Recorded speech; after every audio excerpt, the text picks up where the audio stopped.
Shalom Bapak Ibu Saudara sekalian, selamat pagi. Pagi yang hari yang luar biasa ini kita mau merayakan kenaikan Tuhan kita Yesus Kristus. Bapak Ibu Saudara sekalian bisa saling bertegur sapa di kolom chat. Dan kita hari ini merayakan kenaikan Tuhan kita yang begitu luar biasa. Sehingga janjinya buat kita semua. Dan Roh Kudus yang selalu menyertai kita dimanapun kita berada. Dan kita sama-sama meninggikan Tuhan kita, memuji Tuhan. Karena Dia adalah Bapa yang setia, yang selalu menyertai kita dimanapun kita berada sama-sama. Mari kita nyanyikan lagu Bapa Kau Setia. Bapa Kau setia, Bapa Kau mulia, tenanglah jiwaku, aman bersamamu.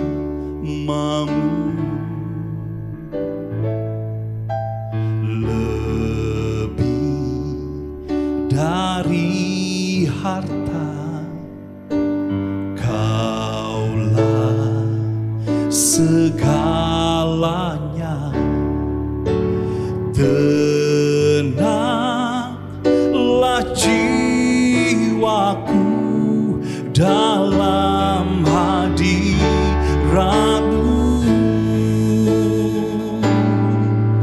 Kau tunjukkan kasih setiamu, Kau menyediakan yang ku perlu. Kau setia, Kau mulia, dulu, sekarang, dan selamanya. Kau tunjukkan kasih setiamu, Kau menyediakan yang ku perlu.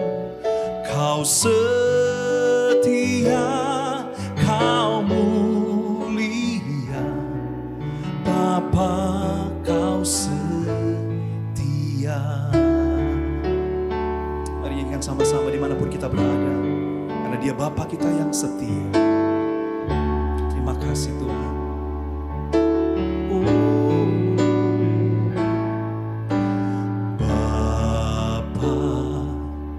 Kau setia, Bapa Kau mulia, tenanglah jiwaku, aman bersamamu. Lebih dari segalanya, dari harta, Kaulah segalanya. Tenanglah jiwaku dalam hadirat-Mu. Oh, Kau tunjukkan kasih setiamu, Kau menyediakan yang ku perlu. Kau setia, Kau mulia, dulu, sekarang, dan selamanya. Kau tunjukkan kasih setiamu, Kau menyediakan yang ku perlu. Kau setia, Kau mulia, dulu, sekarang, dan selamanya.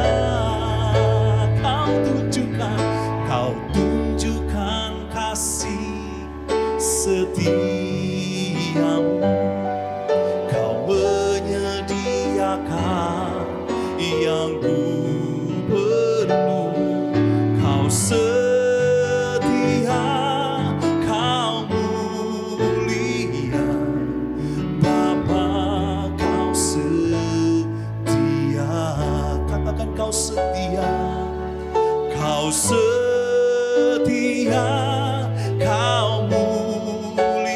Kau setia, Kau setia, Kau mulia. Kau setia, Kau setia, Kau mulia. Bapa, Kau setia.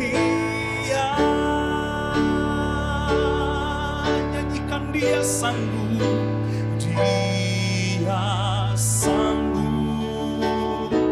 Yesus sanggup melakukan perkara yang besar.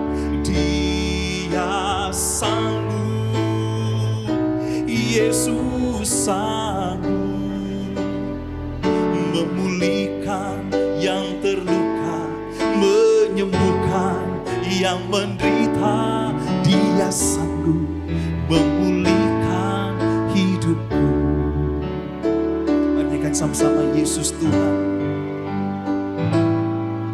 Yesus Tuhan, mulialah namanya. Yesus Allahku, besar kasih-Nya. Dahulu, sekarang, dan sampai selamanya. Kasih-Nya tak pernah berubah. Mari nyanyikan Yesus Tuhan. Yesus Tuhan, mulialah namanya. Yesus Allahku, besar kuasa-Nya. Dahulu, sekarang, dan sampai selamanya. Kuasa-Nya tak pernah berubah. Dia sanggup, Yesus sanggup melakukan perkara yang besar.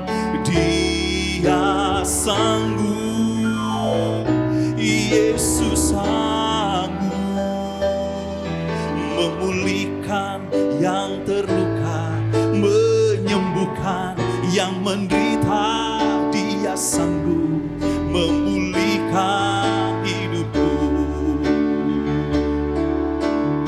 Oh, Dia sanggup, Yesus sanggup melakukan perkara yang besar. Dia sanggup, Yesus sanggup memulihkan yang terluka, menyembuhkan yang menderita. Dia sanggup memulihkan hidupmu. Dia sanggup, Yesus sanggup, Dia sanggup,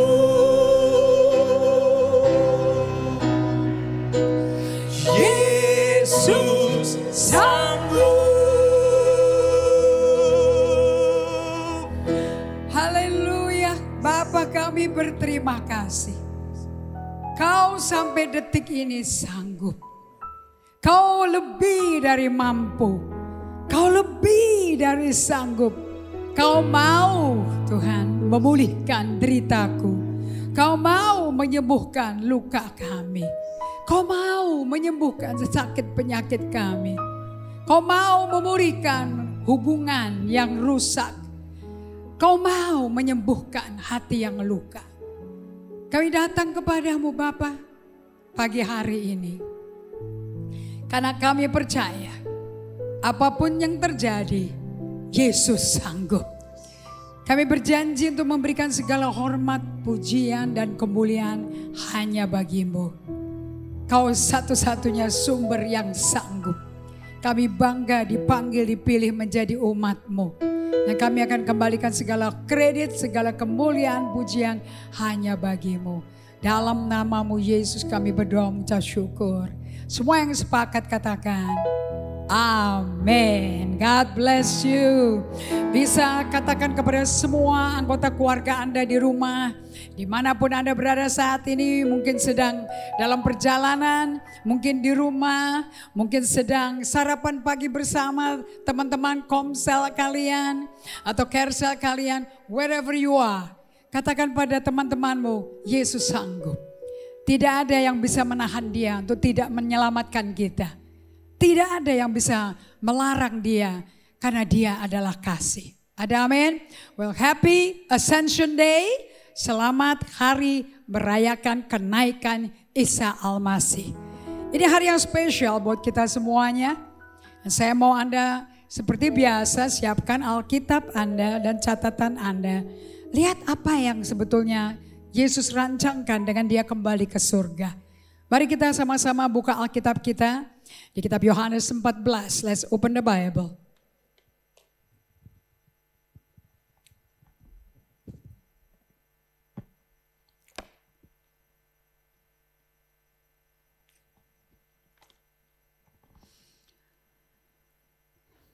Oke. So hari ini kita belajar mengenai makna, signifikan daripada Ascension Day, kenaikan Yesus Kristus. Kenaikan Yesus Kristus tentunya diberikan pada kita, ada tujuannya. Apa itu tujuannya? Bukti bahwa Yesus seriously bangkit dari mati. 40 hari setelah dia bangkit dari mati, dia membuktikan kepada seluruh 250 orang, kalau Anda baca 1 Korintus 15, bahwa dia bangkit dari mati. Sebab Paulus katakan di 1 Korintus 15, kalau dia nggak bangkit, sia-sialah iman kita percaya pada dia. Tapi karena dia bangkit dari mati, kita punya iman percaya, kita pun bangkit dari keterpuruk, dari kehidupan yang hancur-hancuran, dari hubungan yang rusak dengan sesama, dari hubungan yang tidak baik dengan orang tua, dari hubungan suami istri yang abusive, yang pelecehan, dari pemimpin gereja. Semuanya Yesus sanggup sembuhkan dan hidupkan kembali. Apapun yang mati, kau datang ke Yesus pasti hidup kembali. Sebab dia adalah roh yang hidup. Dia adalah kuasa kebangkitan itu. Dengan dia naik ke surga, seperti nanti saya akan tunjukkan ayatnya, itu bukti bahwa Yesus betul-betul bangkit. Bukan dari neraka langsung tinggalkan kita di bumi sendirian bingung. Seperti para muridnya, bingung, stres. Pada waktu melihat kubur kosong, Maria Magdalena bingung, stres. Bahkan Yesus menampakkan diri pada dia pikir tukang kebun, penjaga di mana Yusuf Arimatea punya kuburan berada. Now, setelah 40 hari bingung semuanya, antara senang dan bingung. Anda bisa pelajari di Lukas 24 perjalanan ke Emmaus. Mereka tidak semudah itu karena penuh. Mereka nggak tahu ngadepin tanpa Yesus, ngadepin pemerintahan penjajahan Romawi seperti apa. Tantangan dari orang-orang Farisi, ahli Taurat. Mereka takut tanpa Yesus ada di antara mereka. Namun Yesus menampakkan diri 40 tahun. Dan dia buktikan dia bukan dari Yusuf Maria. Dia buktikan dari mana dia berasal. So dari mana dia berasal? Dari sorga. Buktinya di mana? Siapkan Alkitab Anda, kita buka bersama-sama di Yohanes 14, Injil Yohanes 14 ayat 1 sampai ke 3. Saat ini kita ada lagi hidup di momen ini, di masa ini. Di mana Yesus setelah kenaikannya dia kembali ke surga. Sampai sekarang kita ada di dalam periode ini. Periode apa itu? Lihat di Yohanes 14 ayat 1 sampai 3. Ini berbicara tentang bukti. Yesus memang bukan dari bumi. Dia bukan dari dunia. Dia dari surga. Anda sudah siap? Kita baca ayat 1 bersama-sama. Janganlah gelisah hatimu. Ini semua Yesus yang sampaikan. Percayalah kepada Allah. Whatever it is, trust God. Percayalah juga kepadaku. Di sini Anda melihat hubungan Yesus dengan Bapaknya so satu, so one, so loving union. Tidak ada perpisahan antara mereka. Walaupun tubuhnya, fisiknya berpisah, separated. Karena pribadi mereka masing-masing itu distinct sesuai fungsi. Di rumah Bapakku banyak tempat tinggal. Kalau di bahasa Inggrisnya, in my father's house there are many mansion. Anda mau tahu rumah-rumah mansion? Anda mesti bisa minimum mungkin kira-kira seperti ini. Mungkin di surga jauh lebih indah dari ini. Kalau Anda lihat rumah-rumah mewah di Amerika Serikat dengan lawn, kebunnya saja mungkin 2 hektar. Rumahnya dalam sekali, Anda mesti nyetirnya jauh. Oke, and ada luas rumahnya aja mungkin 1 hektar. Oke, itu mansion. Nah, dia berkata di rumah Bapakku banyak tempat tinggal. Jika tidak demikian, tentu aku mengatakannya kepadamu. Sebab aku pergi ke situ untuk menyediakan tempat bagimu. So katakan pada anggota keluargamu, katakan kepada teman-teman komselmu, mungkin Anda lagi goes atau lagi sarapan di mana, berhenti dulu goesnya, dengerin dulu firman-Nya, dan rame-rame berkata, ada tempat bagimu yang Yesus siapkan waktu dia naik ke surga pada hari Isa Al-Masih. So Yesus tidak nganggur, tidak meninggalkan kita sebagai yatim piatu, tapi dia mempersiapkan, dia so looking forward. Begitu merindukan kita sampai tempat tinggal bagi setiap Anda disediakan. Dan apabila aku telah pergi ke situ dan telah menyediakan tempat bagimu, positif ya, yakin ada tempat bagi Anda masing-masing. Aku akan datang kembali dan membawa kamu ke tempatku. Wow! Tidak saja dia mempersiapkan tempat bagi setiap kita masing-masing, tapi dia juga datang menjemput kita untuk bawa kita dan dipersembahkan tempat bagi kita. Dia ajak kita, bawa kita ke tempat itu. Dia jemput. Saya langsung mengingat kata bapaknya lari menjemput anak terhilang yang kembali karena sadar dan insaf. Saya mengingat Lukas 15, bapak yang baik itu lari datang keluar rumahnya, meyakinkan anak sulungnya supaya datang ke rumah ikut makan bersama, merayakan adiknya yang terhilang telah diketemukan, yang buta telah melihat, yang mati telah hidup. Selalu ingat Bapak yang datang ke kita, dari pihak Yesus yang datang ke kita. Jarang kita datang ke Tuhan. Bahkan bisa menjadi argumentasi, pertengkaran sengit di dalam rumah. Kalau orang tua ngingetin anaknya, udah berdoa belum? Udah duduk baca firman belum? Bisa berantem loh. Lihat, memang dari pihak kita manusia, di Roma 10 dikatakan tidak ada orang yang kepingin cari Tuhan. Kita gak suka, dasarnya kita tuh suka karena masih pakai tubuh duniawi ini, tubuh debu ini. Kita masih suka tertarik kepada bumi. Kita tertarik oleh sistem dunia. Belum normal, belum alamiah untuk datang ke Tuhan, bersekutu intim. Makanya kita diberikan roh intim, yaitu Roh Kudus, roh kasih karunia, roh kasih, roh kebaikan, roh kebenaran, roh Allah sendiri, nafas Allah. Dan dia berkata, aku akan datang kembali membawa kamu ke tempatku. Isn't it awesome? Jadi kita tuh mesti berjaga-jaga selama kita menanti, selama kita ada satu kali. Cuman satu kali jalan aja tidak bisa muter-muter bolak-balik. Tidak bisa dipulangin lagi ke bumi, menyesal kalau di bumi gak melakukan ini. No, kita tidak ada pilihan. Cuma dikali satu kali, read aja jalan untuk mempersiapkan waktu di mana Tuhan Yesus akan datang ke bumi kembali menjemput kita untuk menyerahkan tempat kita kepada kita.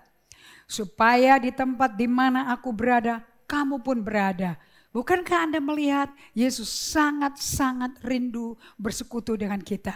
Dari pihak Tuhan, dia rindu keintiman kita. Bahkan dia naik ke surga. menyiapkan tempat di mana dia sama kita bisa selalu bersama-sama. Tidak terpisah lagi, akan ada momennya. Apakah Anda bergairah hari ini? Untuk Anda yang bertanya, apakah aku kalau mati ke surga? Kalau Anda mendengar perkataan Yesus, bahwa dia balik ke surga, tempat di mana asalnya dia. Jadi dia bukan dari bumi ya. Dia gak ada urusan dengan sistem dunia. Dia dari surga. 100% tempat tinggalnya di surga.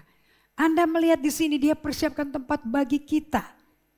Tentu kondisi yang layak untuk masuk ke tempat yang dia sediakan untuk bisa bersama-sama dia selama-lamanya. Di mana dia berada, kita juga berada. Di mana aku berada, kamu pun berada. Tentunya kondisi kita tidak mungkin seperti saat ini rohaninya. Gak mungkin sifat kita bisa cocok untuk berada di mana Yesus berada, di tempat yang dia bikin. Pasti itu udah sesuai dengan kualifikasi standar kualitasnya Yesus. Nah, saya perlu mengatakan ini pada Anda semua. Kenapa? Sebab waktu kita menanti Yesus kembali menjemput kita untuk memberikan tempat yang dia sediakan bagi setiap kita. Supaya di mana dia berada kita berada selama-lamanya. Bukan cuma 30 tahun, bukan cuma 3 tahun. Selama-lamanya artinya abadi. Tidak ada waktu bisa memhentikan kita bersama Tuhan. Itu bukti bahwa Yesus maunya kita di surga sih. Tapi apakah kita akan ke surga? Pilihannya di tangan Anda dan saya. Bukan di pilihannya Tuhan. Dari pihak Tuhan sudah selesai. So di Lukas 24, Lukas juga mencatat kenaikan Yesus Kristus. Jadi bukan cuma Rasul Yohanes, tapi juga Lukas. Dan lalu Yesus membawa mereka keluar kota sampai dekat Betania. Di situ dia mengangkat tangannya dan memberkati mereka. Dan ketika ia sedang memberkati mereka, ia berpisah dari mereka dan terangkat ke surga. Wow, Anda kalau jadi murid-muridnya bagaimana rasanya? Wow, ini lebih dari Star Wars loh ini. Ini lebih dari semua American hero, dari semua karakter-karakter pahlawan yang hebat-hebat yang bisa terbang, lebih mengalahkan dari Superman atau Superman niru ini. Mengalahkan semua figur-figur yang diciptakan manusia, bahwa ada pribadi yang hebat. Ada kok di Alkitab, Yesus namanya. Dan sambil dia memberkati, zoom, dia keangkat ke arah langit-langit. Dan ia berpisah dari mereka dan terangkat ke sorga. Mereka sujud menyembah kepadanya. Itu pengalaman di psikologinya ya, di kejiwaan mereka tuh. Lalu mereka pulang ke Yerusalem, lihat efeknya. Bersukacita, sangat bersukacita. Beda sama senang. Ini keluar dari batin mereka, manusia inner man, manusia batin mereka meluap-luap dari dalam perut kita, dari dalam hati kita. Yohanes 7 ayat 37 sampai 39. Keluar aliran-aliran air hidup, meludak. Dan mereka senantiasa sejak itu tanpa disuruh. Ini orang Yahudi yang biasanya di sinagoga, sekarang pindah tempat ibadah namanya Bait Allah. Itu saja sudah transformasional, sudah revolusioner. Dan mereka memuliakan Allah. Mereka menyatakan kebesaran Allah. Mulut mereka memuji Tuhan. Mereka suka, apa karakter mereka pun berubah. Dr. Lukas menulis kitab Kisah Para Rasul. Jadi Injil Lukas ditulis sama Dr. Lukas. Kisah Para Rasul juga ditulis sama Dr. Lukas. Tentang kenaikan Yesus ke surga kembali. Yesus sudah berkali-kali berulang-ulang di Injil Yohanes paling banyak. Di mana aku berasal, di situ aku akan kembali. Surga terbukti adalah tempat asalnya Tuhan Yesus Kristus kita. Bukan Bethlehem, bukan di bumi manapun, bukan di Nazaret, surga. Makanya perlu ada kenaikan Yesus ke surga. Kalau nggak bukti bahwa negara dia, kerajaan asalnya adalah surga. Nah, Anda siap gak Satu hal, Anda mau dapat jaminan kalau mati ke surga. Satu hal, Anda berkualifikasi enggak untuk tinggal di surga bersama Yesus selama-lamanya. Tentu Yesus maunya Anda sekelas, berkualitas dia.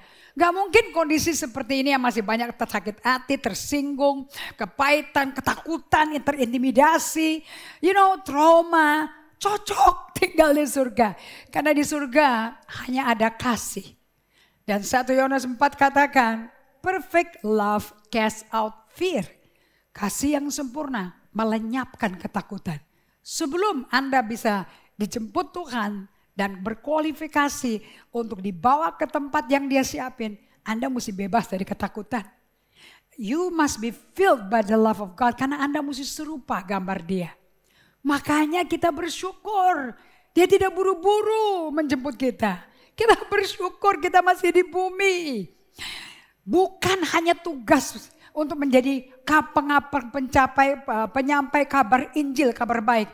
Tapi juga untuk mempersiapkan dirimu. Kita lihat apa yang Dr. Lukas tulis ya, dari Kisah Rasul 1 sampai 12. Tapi saya minta Anda baca sendiri Kisah Rasul 1 ayat 1 sampai ayat 7. Kita mulai dari Kisah Rasul 1 ayat 8. Tetapi kamu akan menerima kuasa kalau Roh Kudus turun ke atas kamu. Dan kamu akan menjadi saksiku di Yerusalem dan di seluruh Yudea dan Samaria sampai ke ujung bumi. Kenapa kita gak langsung waktu Yesus naik ke surga kita juga diangkat? Karena kita ada tugas untuk menyaksikan Yesus, bukan pengkhotbah loh ini.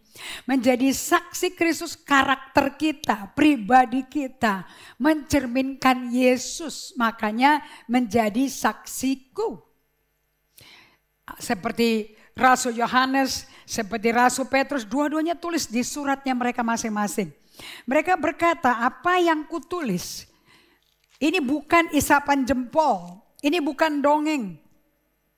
Saya kutip ya, surat Yohanes yang pertama, pasal pertama. Apa yang telah ada sejak semula, yang telah kami dengar, yang telah kami lihat dengan mata kami, yang telah kami saksikan, yang telah kami raba dengan tangan kami tentang firman hidup. Itu yang kami tuliskan kepada kamu. Surat ini saksi Yesus. Sekarang hidup Anda saksi Yesus. Seperti di Kisah Para Rasul, lihat bagaimana para rasul menjadi saksi Yesus. Kisah Para Rasul 4 ayat 13. Setelah Petrus Yohanes keluar dari penjara, karena memakai nama Yesus untuk menyembuhkan orang yang sudah lumpuh 38 tahun. Yang duduk nongkrong minta sedekah di pintu gerbang indah. Pada hari itu Petrus Yohanes masuk mau ke ibadah. Langsung dia berhenti dan menatap mata kepada orang lumpuh itu. Dia katakan, perak dan emas aku tidak punya. Tapi apa yang kupunya? Bangkitlah dalam nama Yesus, itu yang dia punya. Nama Yesus yang penuh kuasa. Nama yang sanggup memulihkan. Nama yang sanggup menyembuhkan. Bangkitlah. Langsung orang lumpuh 38 itu bangkit dan dia lompat-lompat berteriak. Gara-gara itu orang-orang Farisi cemburu dan iri. Karena lebih banyak orang mengikuti Rasul Petrus dan Yohanes, meninggalkan aliran mereka. So dibuang, mereka dimasukin ke penjara. Kemudian oleh malaikat dibuka pintu penjara, mereka keluar. Dan berkumpul kembali dengan teman-temannya. Lalu bukannya tambah berhenti menyaksikan kabar baiknya Yesus Kristus itu siapa. Semakin berani sesuai doa teman-temannya. Di ayat 13, lagi mereka dengan berani setelah keluar dari penjara menyaksikan kebesaran nama Yesus, ada kuasa walaupun Yesusnya sudah naik ke surga loh. Dan ingat, lihat musuh-musuh mereka ngomong apa. Ketika sidang itu melihat keberanian Petrus dan Yohanes dan mengetahui bahwa keduanya orang biasa yang tidak terpelajar, heranlah mereka. Dan mereka mengenal keduanya sebagai pengikut Kristus. Jadi perbuatan kita membuktikan kita pengikut Kristus. So, sekarang saya mau semua teman-teman Lanjutkan ke ayat 9 Kisah Para Rasul 1. Lihat di sini. Sesudah Yesus mengatakan demikian, menjanjikan kuasa ini pada hari Pentakosta digenapinya. Oke, 10 hari dari sekarang kita akan merayakan Pentakosta. Sesudah ia mengatakan demikian, terangkatlah ia, disaksikan oleh mereka. Jadi Dr. Lukas pertama-tama dia katakan di Lukas 24 ayat 52. Dia berkata, dan ketika ia sedang memberkati mereka, ia berpisah dari mereka dan terangkat ke surga. Tapi di Kisah Para Rasul, Dr. Lukas lebih detail. Pada waktu Yesus itu memberkati, dia ngomong begini. Tetapi kamu akan terima kuasa kalau Roh Kudus turun ke atas kamu. Dan kamu akan menjadi saksiku di Yerusalem dan di seluruh Yudea dan Samaria sampai ke ujung bumi. So, Yohanes 12:14 digenapi di sini. Setiap kita akan lebih hebat dari Yesus karena kita akan melakukan perbuatan yang Yesus nggak bisa lakukan. Yesus nggak bisa bersaksi akan dirinya sendiri. Dia bersaksi tentang Bapaknya. Tetapi kita bersaksi akan Yesus. Right? So, di ayat 9, sesudah dia mengatakan demikian, terangkatlah dia, disaksikan oleh mereka. Dia lagi bikin saksi. Di ayat 8, kamu akan terima kuasa Roh Kudus untuk membuktikan, karena kamu butuh kuasanya kebangkitan Yesus. Untuk jadi saksi. So, Yesus waktu dia naik ke surga, dia melahirkan apa? Dia menghasilkan apa? Saksi-saksinya. Yang membuktikan, dia bukan manusia duniawi. Dia bukan manusia biasa. Dia Allah yang inkarnasi. Dan awan menutup pandangan mereka. Dan mereka ingat apa? Mengingat dia diangkat ke surga. Itu memori yang tercetak di otak mereka. Gak bisa mereka lupa itu. Jadi untuk menjadi saksi, Anda gak usah belajar. Anda dibikin sama Tuhan, ngalami Tuhan. Untuk bisa jadi saksinya. Jadi saksi Yesus. Bukan saksi bagaimana musuh-musuh mereka. Musuhnya Yesus, musuhnya muridnya Yesus. Bukan bagaimana musuhnya mereka lebih menakutkan, lebih mentraumakan daripada kebesaran Allah. Makanya dikasih penglihatan. Mereka lihat secara fisik Yesus diangkat ke surga. Ketika mereka sedang menatap ke langit, waktu ia naik itu, jadi mata mereka tidak pernah turun ke bumi. Mereka ngeliatin terus, wow, wow, amazing. Tiba-tiba pengalaman di kuburan Yusuf Arimatea pada Maria Magdalena terjadi lagi. Tiba-tiba berdirilah 2 orang yang berpakaian putih dekat mereka dan berkata kepada mereka, hai orang-orang Galilea, mengapakah kamu berdiri melihat ke langit? Yesus ini yang terangkat ke surga. Jadi dia naik ke atas dijamin ke surga. Karena malaikatnya yang berkata. Bukan Yohanes yang berkata. Yohanes salah satu dari orang yang terkagum-kagum yang menganga. Rahang bawahnya menganga turun ke bawah. Tarik napas semuanya. Dan 2 malaikat itu berkata. Yesus ini yang terangkat ke surga meninggalkan kamu. Akan datang kembali. Dengan cara yang sama. Seperti kamu melihat dia naik ke surga. Betul perkataannya Yesus. Tidak ada satu yang gagal. Seperti Bapa. Yohanes 17 punya doa ini sama seperti ini. Dengan cara yang sama. Kamu melihat dia diangkat. Dengan cara yang sama. Dia akan datang ke bumi. Menjemput kamu lagi. Akan datang kembali dengan cara yang sama. Seperti kamu melihat dia naik ke surga.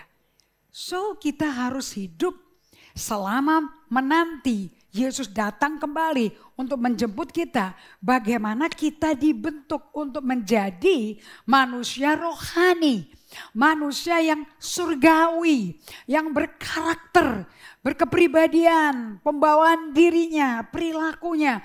Seperti Yesus Putra Allah, Roh Kudus yang memperlengkapi kita. Seperti Bapa surgawi. Karena bagaimana Bapaknya, tentu anaknya seperti itu. Nah, Yesus kita lihat di sini, Di Yohanes 16 saya mau Anda buka Alkitabnya karena kita akan baca banyak ayat hari ini. Karena hari ini betul-betul Anda melihat nubuat Yesus tidak ada satu yang gugur. Dia lebih hebat dari Samuel. Dikatakan Samuel, Nabi Samuel waktu masih muda dikenal sebagai nabi di seluruh Israel. Karena dia tidak pernah izinkan satu kata-kata Allah gugur. Yesus lebih dari Samuel. Yesus lebih dari Yusuf. Kita baca di Yohanes 16 ayat 4 sampai 33. Yesus sudah nubuatkan tentang hari kenaikannya kembali ke sorga. Jadi bukti sah dia ini memang dari sorga udah terlalu banyak. Dan hari ini saya mau jamin sebagai hamba Tuhan, Anda tidak bisa sembarangan mengklaim surga rumahmu. Kalau selama di bumi ini menanti Yesus datang kembali, Yesus yang jemput Anda, mempersiapkan Anda melalui Roh Kudus-Nya untuk layak tinggal di surga bersama Dia.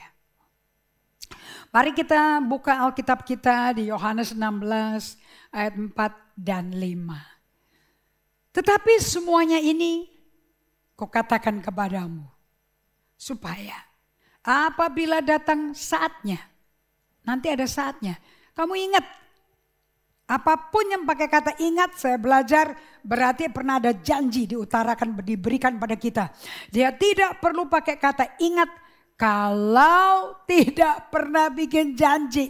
Dan janjinya jelas ya, bahwa dia akan datang kembali, menjemput Anda, membawa Anda ke tempat di mana dia telah siapin di surga waktu dia naik ke surga. Supaya apabila datang saatnya, kamu ingat bahwa aku telah mengatakannya kepadamu. Langit dan bumi akan berlalu, firman Tuhan tidak berlalu. Dia genapi loh. Ayat 4b, hal ini tidak kukatakan kepadamu dari semula. Karena selama ini aku masih bersama-sama dengan kamu. Tapi sekarang aku pergi kepada dia yang telah mengutus aku. Detail, rinci sekali. Dia tidak datang mau-maunya sendiri karena dia berkuasa. Mau bikin agenda sendiri, mau ngelancong sendiri. Yesus datang diutus. Utusan resmi Allah Bapa. Demikian pula kalau kita mau jadi pelayan Tuhan. Harus pergi diutus resmi oleh Roh Kudus. Diurapi Roh Kudus. Dan Roh Kudus berkata, aku dengar hanya apa yang Yesus katakan. Yesus berkata, aku hanya mengatakan apa yang Bapa katakan. Dan tiada seorang pun di antara kamu yang bertanya kepadaku, kemana engkau pergi? Saking syoknya mereka tidak bertanya. Lanjut kita ke ayat 7. Namun benar yang kukatakan kepadamu ini adalah lebih berguna bagi kamu jika aku pergi. Jadi Ascension Day, kenaikan hari Isa, kenaikan Isa Al-Masih penting sekali. Kenapa? Sebab jikalau aku tidak pergi, penghibur itu tidak akan datang kepadamu. Siapa penghibur itu? Tentu Roh Kudus. Dia roh penghibur. Berapa dari Anda sadar? Kalau kita perlu dihibur, perlu dikasih pribadi yang bertugas hidupnya berfungsi sebagai penghibur. Berarti selama kita di bumi banyak penderitaan. Banyak kesedihan, banyak kedukaan. Kalau tidak perlu diutus penghibur.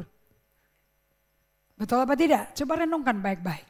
Supaya Anda tahu di bumi Anda akan alami apa. Sehingga Anda tidak perlu murtad. Anda tidak perlu kepahitan sama Tuhan. Anda tidak perlu marah sama Tuhan. Anda dikasih penghibur. Penghiburnya adalah nyawanya dia, nafas dia sendiri. Kuasa kebangkitan Yesus dari mati, dari dunia orang mati. Itu kuasa yang unstoppable. Kuasa yang tak dapat dihentikan. Kuasa yang ampuh atas segala kuasa kegelapan apapun. Tetapi jikalau aku pergi, aku akan mengutus dia kepadamu. Again di sini Roh Kudus adalah utusan. Bukan mau-maunya sendiri didatangnya. Utusan. Semuanya in order. Kalau dia datang, ayat 8, dia akan menginsafkan dunia akan dosa. Bukankah luar biasa? Tidak semua orang mau baca kitab Taurat 10 perintah Allah, gak mau. Tapi kalau dikirim Roh Kudus Parakletos dengan Anda, berada di samping Anda untuk menginsafkan Anda akan dosa-dosamu. Itu kuasa, adik kuasa supranatural.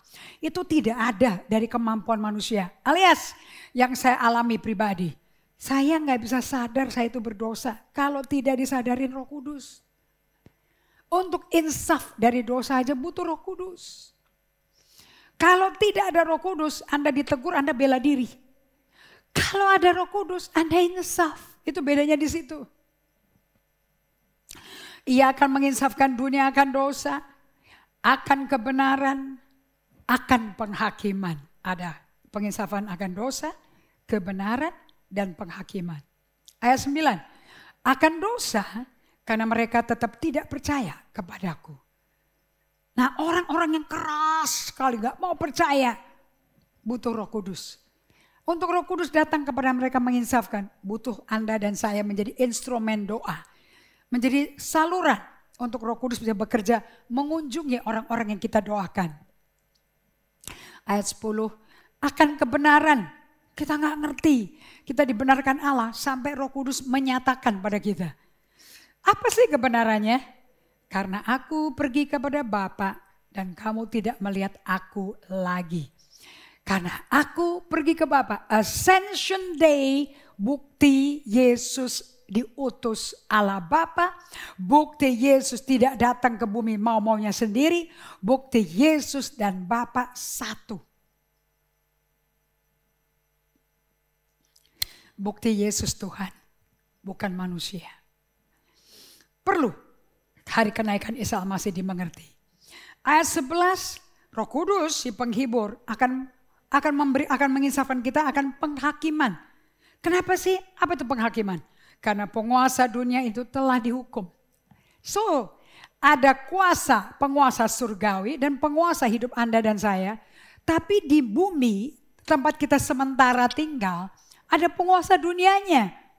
So Anda yang biasa hidup kita bermain dengan si penguasa dunia, bersahabat bahkan dikuasai sama dia sebelum kita lahir baru. Sekarang menerima kuasa baru. Bahkan menetap berdiam di dalam Anda. Namanya Roh Kudus, si penghibur itu. Jadi otak bisa ketakutan, tapi di dalam batin kita ada sukacita, ada damai sejahtera. Itu yang Tuhan mau Anda fokus, bukan keluarnya. Karena di luar itu semua urusan penguasa dunia itu. Nah, Tuhan Yesus mau kita ada di dunia, tapi tidak seperti orang dunia sifatnya. Oke, ayat 12. Masih banyak hal yang harus kukatakan kepadamu. Tetapi sekarang kamu belum dapat menanggungnya. Terlalu banyak, karena belum terima Roh Kudus. Butuh pewahyuan daripada Roh Allah. Supaya kita mengerti dan firman yang kita ngerti memerdekakan kita. Ayat 13. Tetapi apabila penghibur datang, yaitu Roh kebenaran. So siapa lagi nama Roh Kudus? Sesuai fungsinya dia bernama Roh Kudus. Tidak ada roh lain yang kudus kecuali rohnya Allah. Namanya penghibur. Yang ketiga Roh kebenaran. Ia akan memimpin kamu di dalam seluruh kebenaran. Kalau Anda ingat Mazmur 23, Tuhanlah gembalaku, takkan kekurangan aku. Dia baringkan aku di padang berumput hijau. Dia bimbing aku ke sungai yang tenang. Dia pimpin aku ke jalan yang benar. Oleh karena namanya kebenaran. Jadi melalui Roh Kudus, kalau Anda intim dipenuhi Roh Kudus setiap hari, Anda diisi, diinfus Roh Kudus setiap hari, Anda datang ke hadirat Tuhan, praktek hidup berada bersama Tuhan, Anda dipenuhi Roh kebenaran, dia akan pimpin Anda dan saya ke dalam seluruh kebenaran. Gak ada kompromi, gak ada melanggar firman, yang ada seluruh kebenaran. Sebab ia tidak akan berkata-kata dari dirinya sendiri. Tapi segala sesuatu yang didengarnya, itulah yang dikatakannya. Dan ia akan memberitakan kepadamu hal-hal yang akan datang. Dari mana kita bisa bernubuat? Bagaimana kita bisa tahu 10 tahun dari sekarang akan ada apa? Bagaimana kita tahu kita wahyu itu betul? Karena ada roh pewahyuan. Karena ada Roh Kudus. Ayat 14. Ia akan memuliakan aku, sebab ia akan memberitakan kepadamu apa yang diterimanya daripadaku. Tugasnya Roh Kudus cuma satu. Melayani Anda dan saya dan memuliakan Yesus. Selalu kalau kita dipenuhi Roh Kudus, fokus kita ke Yesus, bukan ke diri sendiri, bukan ke orang lain. Kita nggak bandingin diri kita dengan orang lain, kita nggak menutup diri kita dari orang lain, kita nggak balas dendam kejahatan dengan kejahatan, kita nggak bangun tembok pemisah, nggak mau ketemu orangnya. No, melalui Roh Kudus, Roh kebenaran ini, kita dipimpin hidup dengan benar di mata Tuhan, seperti apa dalam memperlakukan sesama. Tetapi apa yang dia dengar dari Yesus, itulah yang dikatakannya. Dan dia akan memberitakan hal yang akan datang. Dia memuliakan aku, sebab ia akan memberitakan apa yang diterimanya daripadaku. Roh Kudus gak meleter, gak ngomong sendiri. Tanpa utusan perkataan daripada Yesus. Yesus juga gak ngomong sendiri, kecuali Bapaknya bicara. Segala sesuatu yang Bapa punya, aku punya, kata Yesus. Sebab itu aku berkata, ia akan memberitakan kepada Anda dan saya apa yang diterimanya daripadaku. Ini diulang 2 kali. Di Alkitab, di ilmu teologi ada hukum repetition. Kalau repetition itu diberikan, berarti pengulangan itu yang perlu diperhatikan. Semua impresi dari Roh Kudus di dalam batin kita, itu suara Tuhan Yesus. Dan Tuhan Yesus dengar dari Bapa, bukan suara-suara aneh. Dan apapun yang dia katakan pasti ada di Alkitab. Ayat 16, tinggal sesaat saja dan kamu tidak melihat aku lagi. Tinggal sesaat saja pula kamu akan melihat aku. So dia lihat masa depannya nanti akan terjadi apa, kamu akan mengalami apa dengan Yesus. So fokus kita mestinya interaksi dengan Yesus setiap hari. Karena any moment dia akan balik. Ayat 19, masih Yohanes 16 ya. Yesus tahu. Ini A.R. Bernard berkata seperti ini. Kalau sampai Alkitab menulis Yesus tahu atau kamu tahu, kita tahu. Itu tahunya tuh tahu karena conviction, penginsafan Roh Kudus. Kita tahu dan tahu dan tahu seperti hidung kita di muka kita. Kita tahu apa yang Tuhan katakan ini. Bahwa mereka hendak menanyakan sesuatu kepadanya. Lalu ia berkata kepada mereka, adakah kamu membicarakan seorang dengan yang lain apa yang kukatakan tadi? Yaitu tinggal sesaat saja kamu tidak melihat aku. Tinggal sesaat saja pula kamu akan melihat aku. Yesus tuh tahu banget ini yang ada menjadi pembicaraan antara 12 murid. Aku berkata kepadamu, sesungguhnya kamu akan menangis dan meratap. Jadi tidak mungkin Anda ikut Yesus selalu ketawa-tawa, pesta pora, bernyanyi aja. No. Ini setelah dia naik ke surga kok. Kita akan menangis, kita akan meratap. Tapi dunia akan ketawa. Kalau saya bisa bayangkan dunia ketawa waktu Yesus mati di kayu salib. Kamu akan berduka cita. So ini kan Yohanes 16, tadi kan Yohanes 19:20 baru dia mati kan.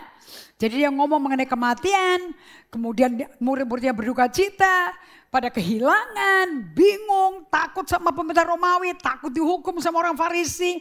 Tetapi duka citamu akan berubah menjadi sukacita. Kapan yo? 3 hari kemudian dia bangkit dari mati, gak lama nunggunya. Dan ayat 21, seorang perempuan memang berduka cita pada saat ia melahirkan. Tetapi sesudah ia melahirkan anaknya, ia tidak ingat lagi akan penderitaannya. Karena kegembiraan bahwa seorang manusia telah dilahirkan ke dunia. Waktu kita lahir baru karena kematian, penderitaan, kematian dan kebangkitan Yesus. Itu nunggunya lama sekali. Seperti nunggunya kayak wanita bersalin. Tapi nanti pas waktu mau lahir, janji Allah terjadi pada kita. Itu patut sakit dan bikin orang meratap. Makanya jangan pernah putus asa dengan perubahan orang oleh kuasa Roh Kudus. Kalau berpuluh-puluh tahun Anda doa gak berubah-berubah, jangan tinggal, jangan nyerahkan. Karena akan tiba saatnya Anda akan bersakit bersalin, Anda akan ada penderitaan. Dan perjanjian ini meratap, menangis. Gak ada wanita bersalin gak nangis. Nangis, menjerit. Tapi waktu melihat ciptaan baru lahir, kegembiraan memenuhi bagi yang lahir maupun yang melahirkan. Yang berdoa syafaat namanya. Demikian juga kamu sekarang diliputi duka cita. Tetapi aku akan melihat kamu lagi dan hatimu akan bergembira. Dan tidak ada seorang pun yang dapat merampas kegembiraan itu daripadamu. Anda ingat waktu lahir baru? Anda yang belum lahir baru hari ini, Anda akan ngalami. Kalau belum ngalami, jangan nyerah. Anda terus cari Tuhan Yesus. Karena dia setia dengan janjinya. Dan teman-teman doakan terus saudara kita ini. Sampai Anda mengalami sakit penderitaan, sakit bersalin. Hari itu, pada hari kairosnya Tuhan, jiwa baru akan lahir ke dunia. Jiwa baru dalam Kristus.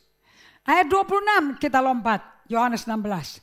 Pada hari itu kamu akan berdoa dalam namaku. Dan tidak aku katakan kepadamu bahwa aku meminta bagimu kepada Bapa. No. Lihat ini, sekarang kita udah bisa berdoa sendiri. Sebab Bapa sendiri mengasihi kamu. Karena kamu telah mengasihi aku dan percaya bahwa aku datang dari Allah. Anda tahu Anda dibenarkan oleh Allah Bapa. Dengan Anda bisa percaya dan mengasihi Yesus sebagai satu-satunya kekasih jiwa Anda udah selamat. Tapi untuk mengalami ini, Anda mesti ketemu dengan Roh Kudus, Roh kebangkitan itu. Ayat 28, aku datang dari Bapa dan aku datang ke dalam dunia. Aku meninggalkan dunia pula dan pergi ke Bapa. Ascension Day.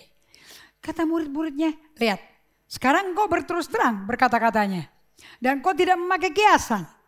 Sekarang kami tahu bahwa engkau mengetahui segala sesuatu. Dan tidak perlu orang bertanya kepadamu. Karena itu kami percaya bahwa engkau datang dari Allah. Dan jawab Yesus kepada murid-muridnya. Percayakah kamu sekarang? Kuncinya, do you trust me? Lihat, saatnya datang. Bahkan sudah datang. Bahwa kamu dicerai-beraikan masing-masing ke tempatnya sendiri. Dan kamu meninggalkan aku seorang diri. Namun aku tidak seorang diri.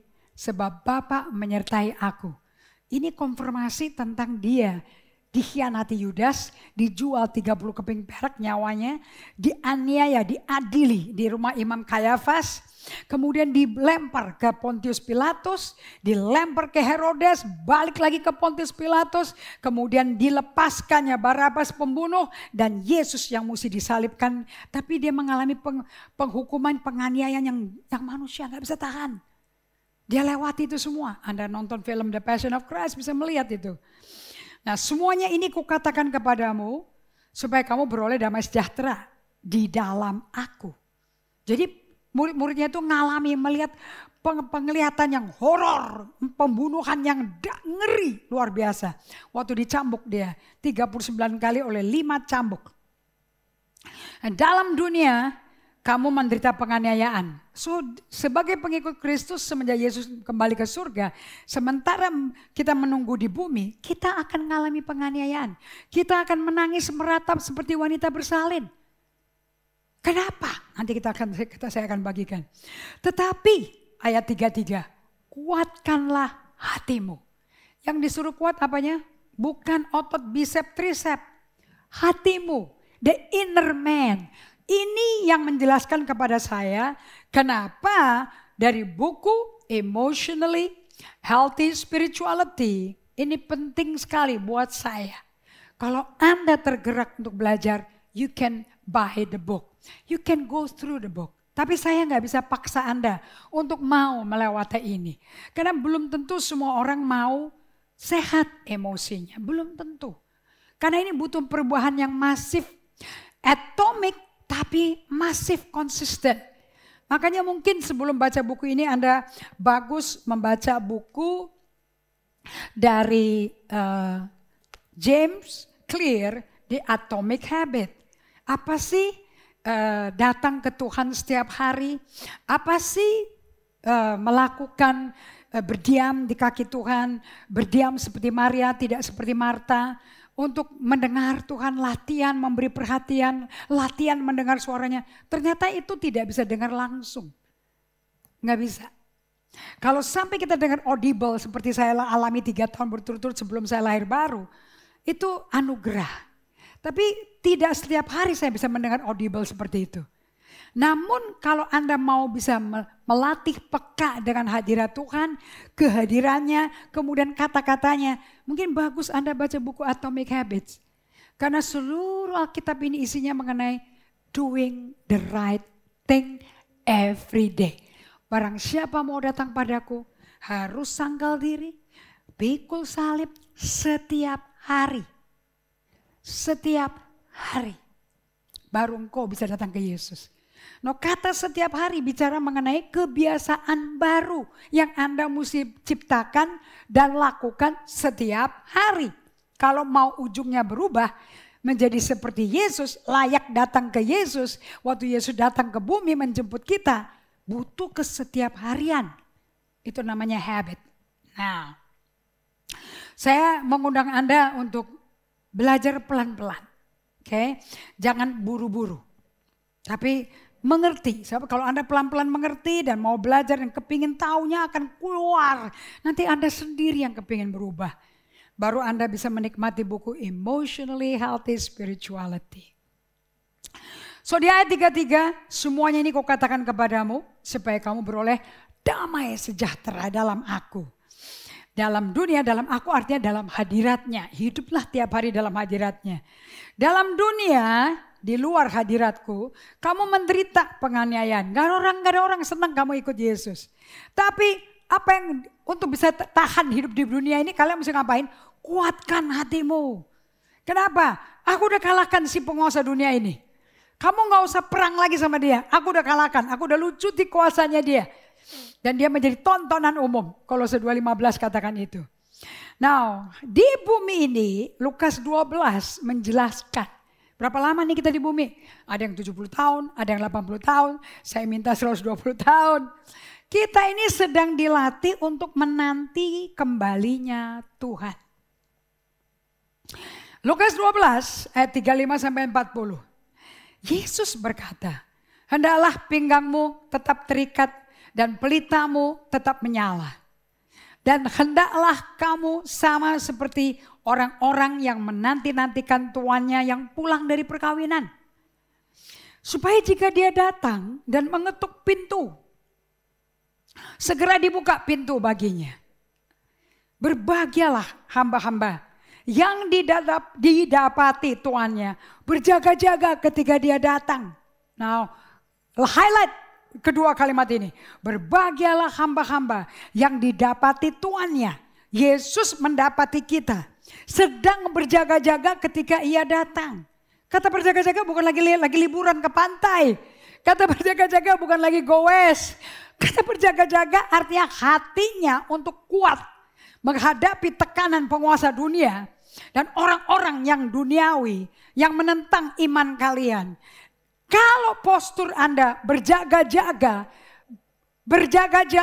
di hadapan hadirat Tuhan, selalu datang melakukan sabatikal, melakukan mini sabat, praktek berada di hadirat Tuhan, itu namanya lagi berjaga-jaga karena Anda lagi fokus ke Tuhan.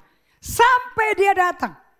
Berapa lama saya mesti melakukan day by day, mini sabat, minimum 2 kali sehari datang ke hadiratnya, minimum sering sekali, minimum 2-3 kali dan berada di kaki dia. Saya lagi berjaga-jaga. Itulah yang menguatkan otot iman kita. Itu yang menguatkan otot emosi kita. Aku berkata kepadamu, sesungguhnya ia akan mengikat pinggangnya dan mempersilahkan mereka duduk makan. Dan ia akan datang melayani mereka. Wow. Ini peringatan Yesus akan datang. Lanjut ya. Dan apabila dia datang pada tengah malam. So are you ready to serve Jesus when he come back? Apabila dia datang pada tengah malam. Atau mungkin dini hari. Dan mendapati mereka berlaku demikian, sedang melayani Tuhan. Ikat pinggangnya pakai handuk, mempersilahkan orang datang, tuannya datang dan melayani. Dengan hati berjaga-jaga, alert, waspada. Begitu Tuhan hadir, tahu langsung kehadirannya. Ini saya belajar dari Elia. Elia sudah depresi, mau mati, mau bunuh diri. Dan dia disuruh lari 40 hari. Kemudian naik ke Gunung Horeb. Kemudian untuk menanti bertemu Tuhan. Anda mau tahu? Dia bisa tahu loh, Tuhan tuh hadir apa enggak loh. Dia bilang gak ada di gempa bumi, gak ada di guntur, gak ada di api, gak ada. Ternyata dia datang dengan angin sepoi-sepoi basah. Wow, dengan kondisi depresi bisa peka karena dalamnya waspada, otot emosinya dibangun. Untuk latihan, kenal berada bersama Tuhan. Ini jangan take it for granted bahwa aku kenal hadirat Tuhan, aku udah biasa. No, gak bisa. Oke, tetapi ketahuilah ini, jika tuan rumah tahu pukul berapa pencuri akan datang, ia tidak akan membiarkan rumahnya dibongkar. Anda ingat kan? Hanya Allah Bapa yang tahu kapan anak manusia akan datang. Yesus aja nggak tahu kapan. Dia datang seperti pencuri dan dikatakan, tuan rumah kalau tahu pukul berapa pencuri datang, ya nggak akan membiarkan rumahnya dibongkar. Karena tahu mau dirampok jam berapa. Tapi Yesus datang di jam yang orang nggak tahu. Yesus pun nggak tahu. Itulah kenapa kita mesti kuat batin kita. Dengan kita latihan berjaga-jaga di hadirat Tuhan. Hendaklah kamu juga siap sedia. Siap sedia artinya siap siaga. Siaga satu nih. Karena anak manusia datang pada saat yang tidak kamu sangkakan. Kenapa sih kita menanti di sini? Untuk apa? Lihat di Mazmur 37 ayat 7b. 37 ayat 7a. Menanti-nanti kedatangan Tuhan kembali untuk khusus gerejanya, jemaatnya. Adalah kehidupan rohani seorang Kristen. Anda bukan Kristen kalau Anda tidak menanti-nanti kedatangan Tuhan. Anda tidak bisa melampiaskan bosan, jenuh, berdoa melulu, nggak lihat apa-apa, jenuh. Kalau Anda seperti itu, hati-hati. Karena kita udah sampai ke ujungnya akhir zaman nih. Dengan adanya COVID, perang antar negara, blak-blakan di news, hati-hati. Kedatangan Yesus seperti pencuri. Khusus untuk jemaatnya, khusus untuk gerejanya, udah dekat. Berdiam dirilah di hadapan Tuhan dan nantikanlah Dia. Itu Lukas 10 ayat 38-42. Itu kan mengajarkan pada kita satu. Kita mesti berubah dari tipe Kristen Marta yang sibuk melakukan pekerjaan buat Tuhan. Tapi lupa Tuhan, lupa berjaga-jaga, lupa kehidupan kontemplatif. Kehidupan itu slow down, mengurangi tempo untuk berdiam di kaki Tuhan. Kita nggak bisa tiba-tiba langsung diam, nggak bisa. Slowing down, kurangi tempo, kurangi kecepatan, kurangi lari kiri, lari kanan, mesti sibuk ini kayak orang kewalahan sendiri. Aku mesti pegang ini, aku mesti, siapa yang suruh? Slow down, kurangi, drop, lepas. And focus jarum kompas kita kepada Tuhan. Every day. Anda tahu nggak waktu Anda mulai mengurangi kecepatan Anda ngalami apa? Anda baru kerasa, baru dengar napasmu ngos-ngosan. Pikirannya kalut. Gambarannya hitam. Rasa takut, rasa marah baru kerasa. Biasanya kalau kesibukan begitu tinggi nggak kerasa lagi marah.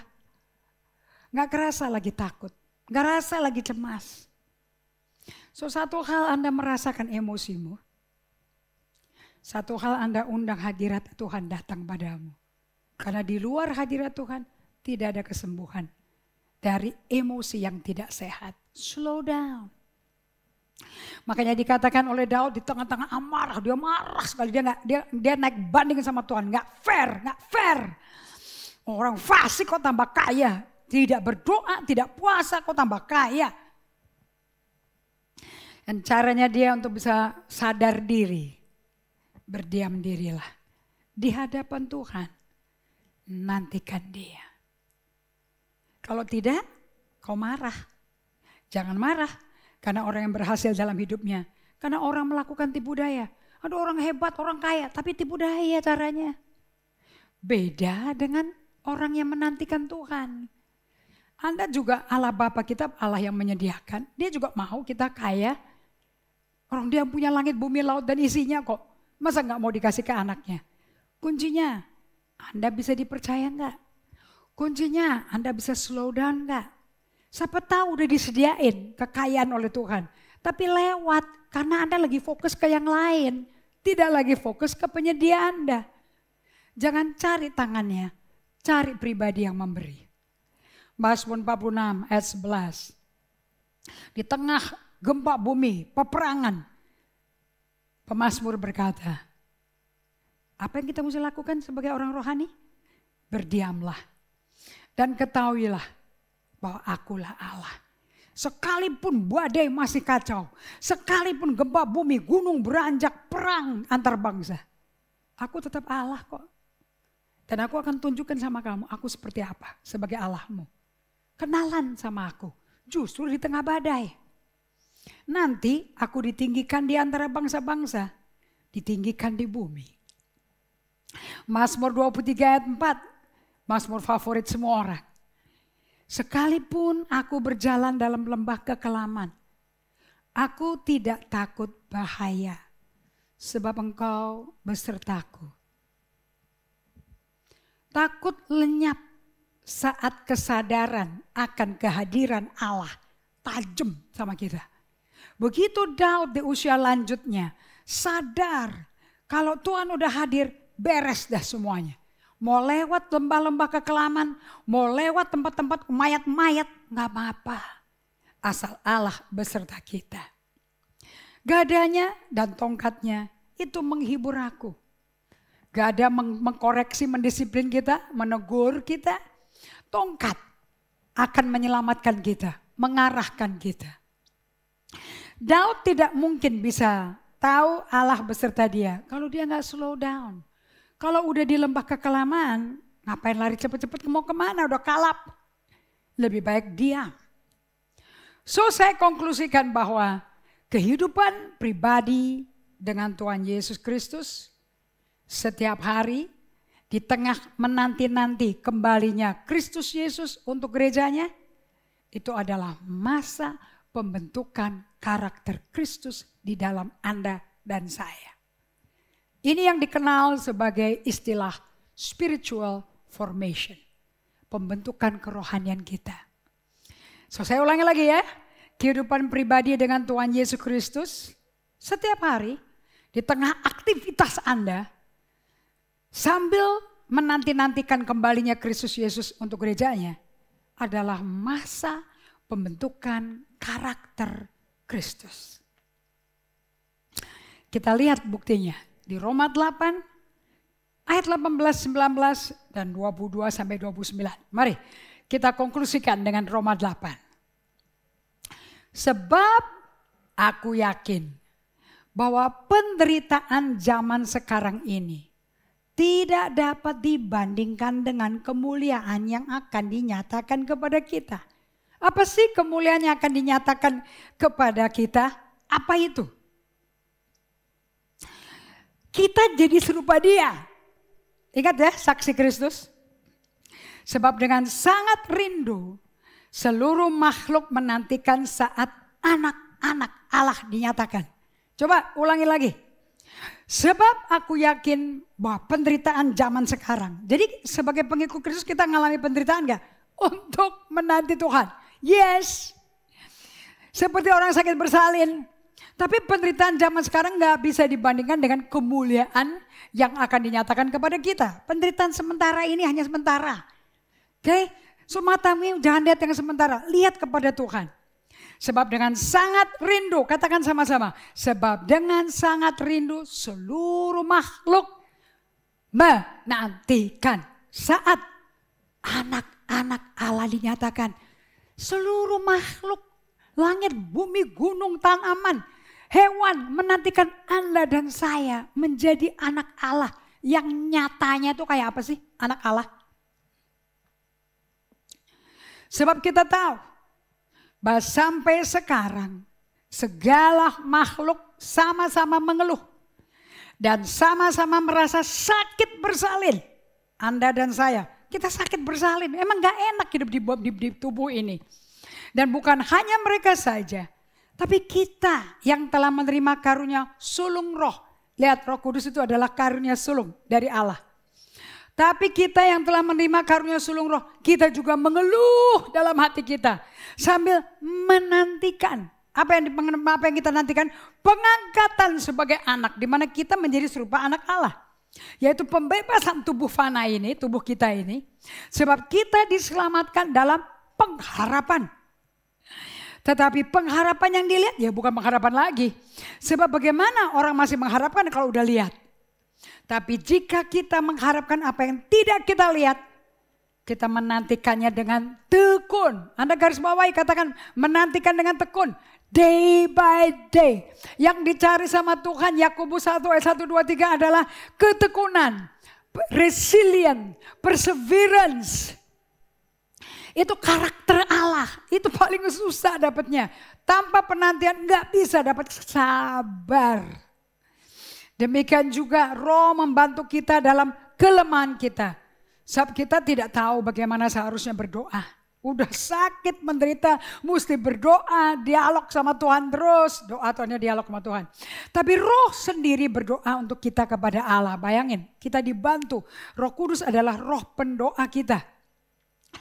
Dan Roh Kudus sendiri berdoa untuk kita. Untuk kita didoain loh. Kepada Allah dengan keluhan yang tak terucapkan. Keluar dari kita apa yang Roh Kudus katakan.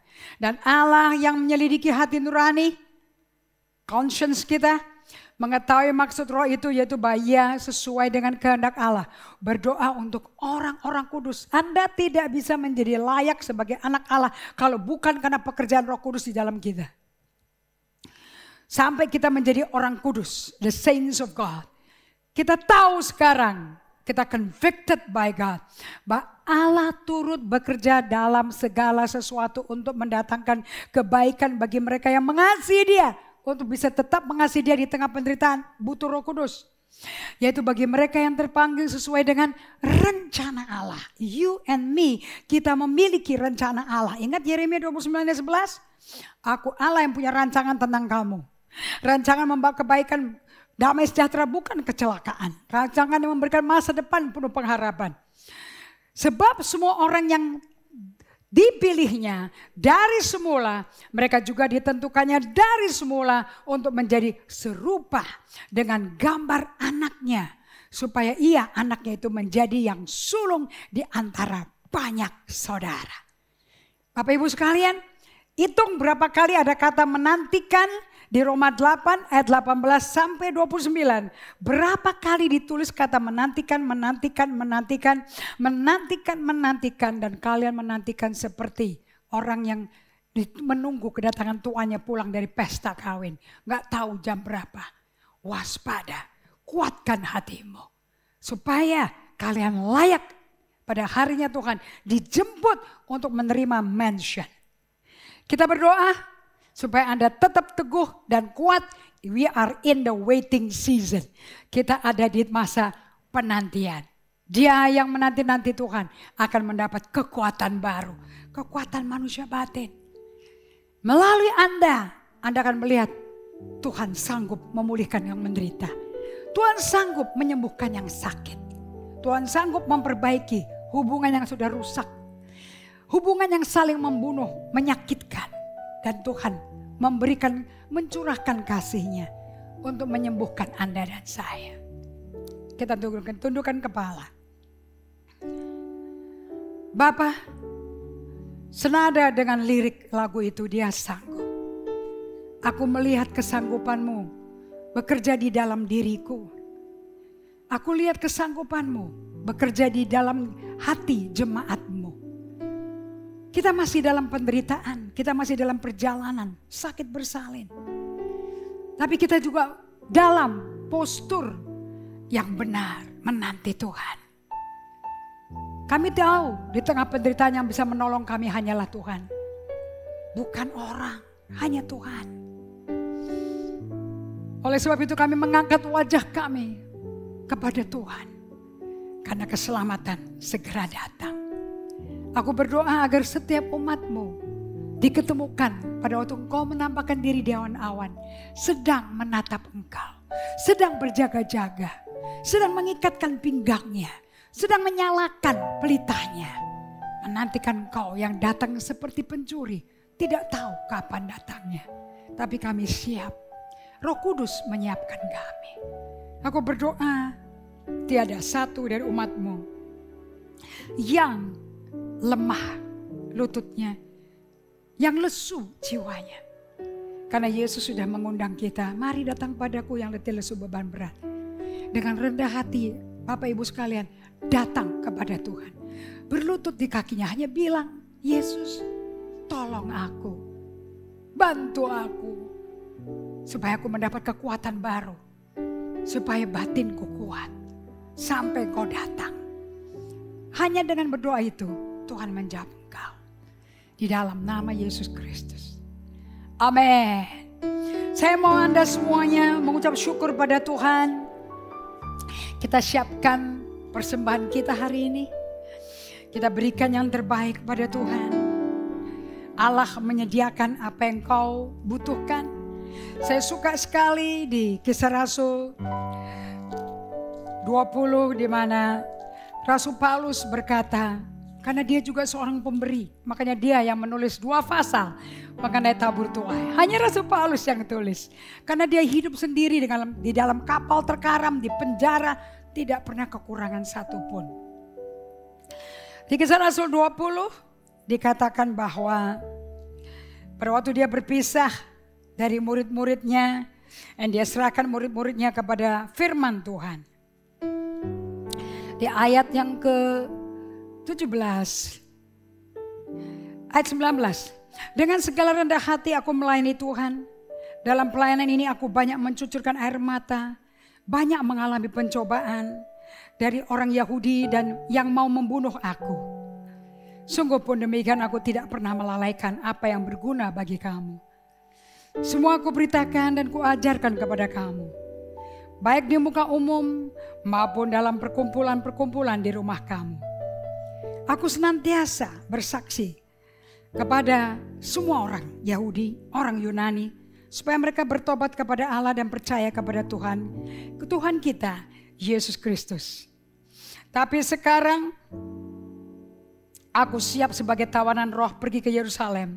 Aku tidak tahu apa yang akan terjadi padaku di situ. Selain daripada yang dinyatakan Roh Kudus dari kota ke kota, bahwa penjara dan sengsara menunggu aku. Beginilah cara kita dimurnikan supaya karakter Kristus dibentuk. Tapi aku tidak menghiraukan nyawaku sedikit pun, asal saja aku dapat mencapai garis akhir dan menyelesaikan pelayanan yang ditugaskan oleh Tuhan Yesus kepadaku untuk memberi kesaksian tentang Injil kasih karunia Allah, tugas kita. Dan lihat di ayat 32. Ayat 31, maaf. Sebab itu berjaga-jagalah dan ingatlah bahwa aku 3 tahun lamanya siang malam dengan tiada berhenti-hentinya menasehati kamu masing-masing dengan mencucurkan air mata. Dan sekarang aku menyerahkan kamu kepada Tuhan dan kepada firman kasih karunia-Nya yang berkuasa membangun kamu dan menganugerahkan kepada kamu bagian yang ditentukan bagi semua orang yang telah dikuduskannya. Perak atau emas atau pakaian tidak pernah aku ingini dari siapapun untuk aku pribadi loh. Kamu sendiri tahu bahwa dengan tanganku sendiri aku telah bekerja untuk memenuhi keperluanku dan keperluan kawan-kawan seperjalananku. Dalam segala sesuatu telah kuberikan contoh kepada kamu, bahwa dengan bekerja demikian kita harus membantu orang-orang yang lemah. Harus mengingat perkataan Tuhan Yesus, sebab Ia sendiri telah mengatakan, adalah lebih berbahagia memberi daripada menerima.